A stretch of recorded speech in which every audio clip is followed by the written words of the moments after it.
Good morning. Hello, hello, hello. Happy Tuesday. I know I'm getting so far behind on my live challenge, guys. When I go into CEO mode and I'm having to work and have meetings, it gets very difficult for me to come on live because I have so much going on to manage and my brain has engaged in the more critical thinking side and the execution and management side, executive boss side of everything that I do. And so it's difficult for me to come over. Hey, Tina. Hey, guys. Hello, hello. So really quickly, this is just a thought, and I wanted to come on and say this. There are going to be times when you are going to be tempted to run back into crazy. And what do I mean by that? There are crazy people and crazy situations that God has already brought you out of. Hey, Delay. Hi, sweetheart. God has already freed you. He has already removed people. He has already made it very clear. He has confirmed, affirmed that that person's not for you. That situation's not for you. That job is not for you. That opportunity is not for you. That might be an opportunity for somebody else. That might be a good situation for somebody else. But that does not mean it is a fit for you. It doesn't mean that somebody is right for you because they're right for somebody else. If you're seeing somebody move on and somebody you were in love with and they've moved on and they're getting engaged, blessings and abundance to you over there. Blessings and abundance to you. We don't need to wish ill will on nobody. You can release them with love and blessings and abundance. You can wish them the best over there.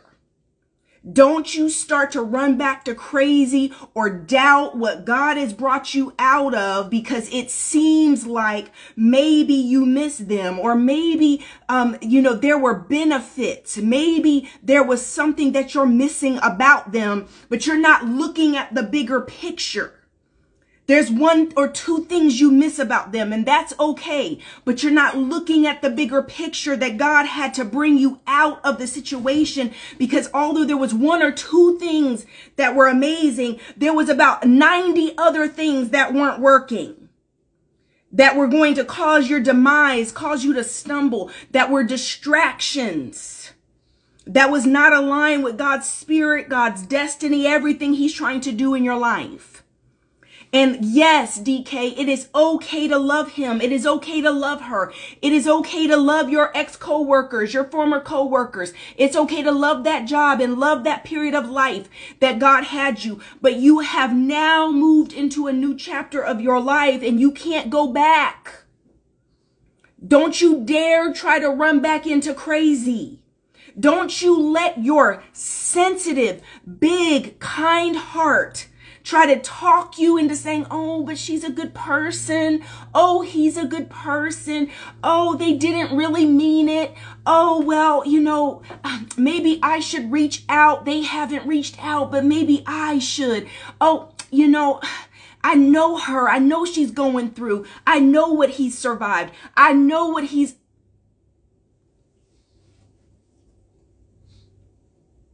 Who am I talking to? Why did God have me turn on the camera when I ain't been on the camera for a few days? And I promise y'all it's going live for 30 days and ain't been on the camera for 3 days. And I'm over here packing to go out of town. The car will be here. The limo service will be here in 2 hours. I'm supposed to be packing. And I had to put my little sweater on because I ain't even dressed, about to hop in the shower because God said, don't run back to crazy. Who am I talking to? Who did God have me turn on the camera for today? When I'm in the middle of a million other things going on in my life, and then I keep hearing, don't run back to crazy.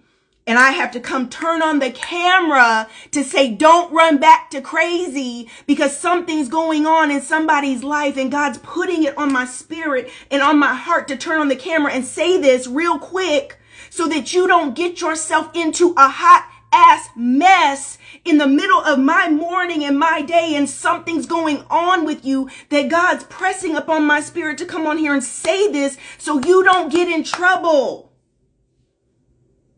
So you don't run back into the prison and the craziness that God has already brought you out of. Who am I preaching to this morning? Who needed this message? Who needed to hear somebody say? Because in your mind, it is so easy to get lost in the sauce. It's so easy to be in the messy middle of your life when God is taking you through transition, to start to doubt where he's taking you, to start to doubt where you've come from, to start to doubt that the promises are real, to start to doubt that the prophecies over your life, the previews that God has given you of where you're going, and what's promised up ahead. It's easy in the messy middle to lose sight of who God says you are and what's promised and where you're going. And in the messy middle, you can begin to doubt.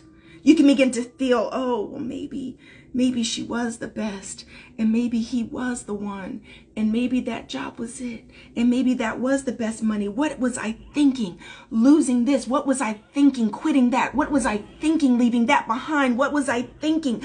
Oh my God, I'm lost. I'm scared. God, I don't know what to do. I'm out of my element. I am shaking in my little boots. Are you shaking in your boots?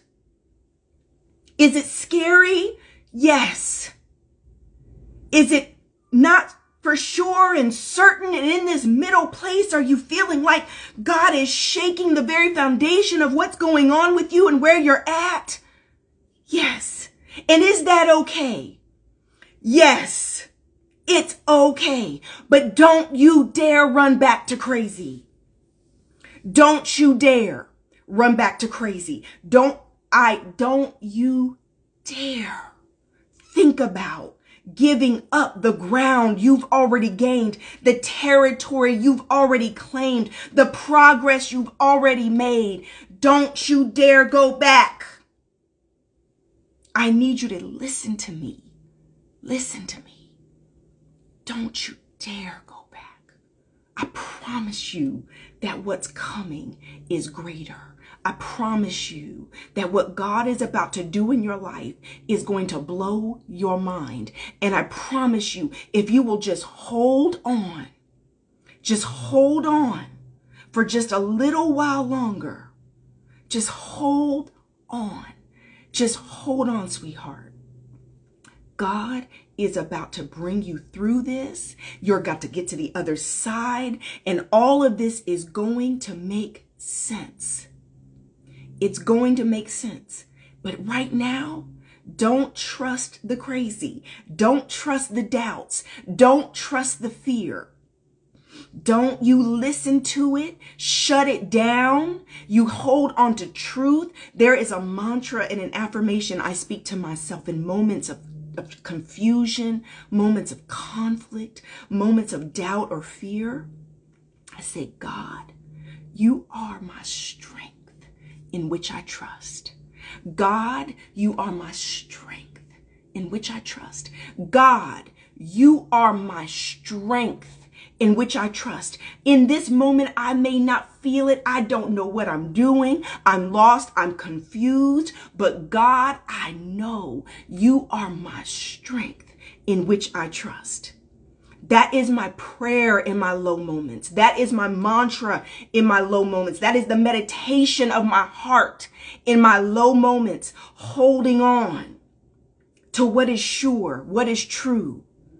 God, you are my strength. In my weakness, you are made strong. In my weakness, you are close to me. Close to me. You will never leave me nor forsake me. I trust that even in this moment, you are working everything for my good and nothing is being wasted. I trust. Trust. All right, I gotta go, Pack. Gotta get ready. I love you. I'm gonna keep trying to come on, y'all. God, you are my strength in which I trust. God, you are my strength in which I trust. God is the strength. I love you. Blessings in abundance. I'll talk to you soon once I get landed up north. Bye.